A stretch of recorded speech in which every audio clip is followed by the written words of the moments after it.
अस्सलाम वालेकुम स्टूडेंट्स, मैं हूं आपका टीचर मुजम्मिल हुसैन गुरेजा। आज हम स्टार्ट करेंगे FSc mathematics chapter number 3 integration का। एक्सरसाइज 3.8 है। ये डिफरेंशियल इक्वेशन की एक्सरसाइज है सारी। नीचे मैंने अपना WhatsApp number, Viber number, email address लिख दिया और अपनी वेबसाइट का एड्रेस। अगर कोई प्रॉब्लम हो तो मुझसे कॉन्टैक्ट कर सकते हैं। साथ में नीचे मैंने अपने यूट्यूब का जो चैनल है उसका शॉर्ट URL लिखा है। ये केस सेंसिटिव है, कैपिटल को कैपिटल में और स्मॉल को स्मॉल में लिखेंगे तो ये चैनल ओपन हो जाएगा। इसको सब्सक्राइब करें, बेल का निशान बना होगा उसके ऊपर क्लिक करें ताकि आपको नोटिफिकेशन मिलते रहें। आज हम स्टार्ट करेंगे क्वेश्चन नंबर 16। डिफरेंशियल इक्वेशन दी गई है y minus x D Y by D x equal to 3 into 1 plus x D Y by D x है। तो यहाँ पर हमारे पास एक इक्वेशन है जिसके अंदर 4 टर्म्स आ रही हैं, 2 लेफ्ट साइड पर आ रही हैं, 2 राइट साइड पर आ रही हैं। तो इनको हमने क्या करना है, सबसे पहले टर्म्स को एक साइड पर कर देना है, डिफरेंशियल वाली को अलहदा और दूसरी जो आती हैं लीनियर उनको अलहदा कर देना है। उसके बाद फिर हमने जो वेरिएबल्स आ रहे हैं एक्स और वाई उनको अलग करना है। तो करते हैं स्टार्ट। सबसे पहले तो इसको मल्टीप्लाई कर दें 3 को अंदर d Y by D x. ये जो 3 आ रहा है इसको मल्टीप्लाई कर 3 1 3 हो जाएगा। यहाँ पर भी क्या आ जाएगा 3x D Y by D x. अब डेरिवेटिव वाली जो टर्म्स हैं ये और ये, इनको एक साइड पर कर दें, इन दोनों को अलग कर दें। तो क्या आएगा y इधर आकर 3 -3 हो जाएगा। ये माइनस उधर जाके प्लस हो जाएगा x D Y by D X और plus 3x D Y by D x. ये अगर देखा जाए तो सेम आ रही है, D Y by D X D Y by D x. ये 3x आ रहा है और ये x, 3 और 1 क्या होते हैं 4, तो ये 4x हो जाएगा।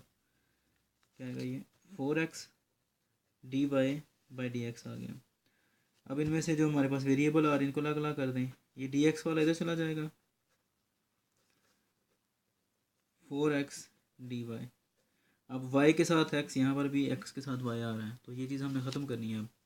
तो कैसे होगी वो, x को एक तरफ कर दें, डी एक्स ओवर 4x आ गया, डी वाई इधर ये आ जाएगा, y -3 हो जाएगा। अब ये जो हमारे पास वेरिएबल्स हैं अलग अलग हो गए, x एक तरफ y एक तरफ, लेकिन डिफरेंशियल मौजूद है इसलिए इनको ख़त्म करने के लिए हमें इंटीग्रेट करना पड़ेगा। तो इंटीग्रेट करते हैं, क्या आएगा integral D x over x. ये 4 जो है ये अलग कर लेते हैं, ठीक है जी। उसके बाद क्या आएगा integral d y over y -3। Y का डेरिवेटिव 1 होता है, 1 ऊपर मौजूद है, 3 का तो 0 आएगा, तो ये नेचुरल लॉग के साथ आ जाएगा। 1/4 नेचुरल लॉग ऑफ एक्स, ये भी क्या आएगा नेचुरल लॉग ऑफ वाई -3, और आगे आता है natural log of plus natural log of C1। ठीक है, C1 का इसलिए जिक्र किया क्योंकि आगे जाकर ये C1 जो है कैंसिल आउट हो जाना है और सिर्फ C रहेगा, यानी कि कांस्टेंट जो है वो चेंज होना है आगे जाके। अच्छा, ये नेचुरल लॉग से पहले क्या आ रहा है 1/4 आ रहा है, तो ये क्या बनेगा इसकी पावर 1/4 बन के पावर।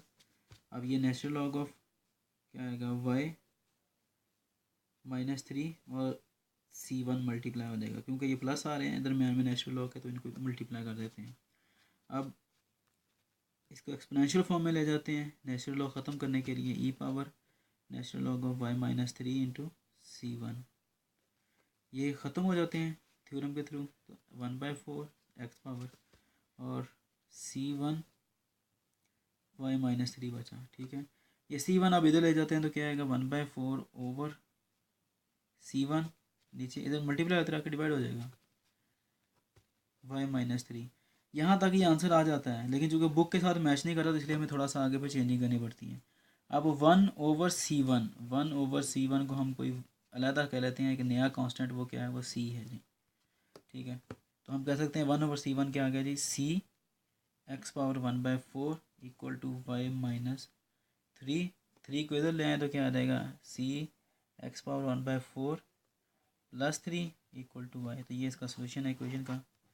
छोटा सा है, बस यहाँ पर एंड पे आके थोड़ी चेंजिंग करनी पड़ती है इक्वेशन, इसका क्वेश्चन को आंसर को मैच करवाने के लिए बुक के साथ। उम्मीद है कि आपको समझ आ गया होगा। छोटा सा क्वेश्चन है, अगर ना समझ आए तो आप मुझसे कॉन्टेक्ट कर सकते हैं।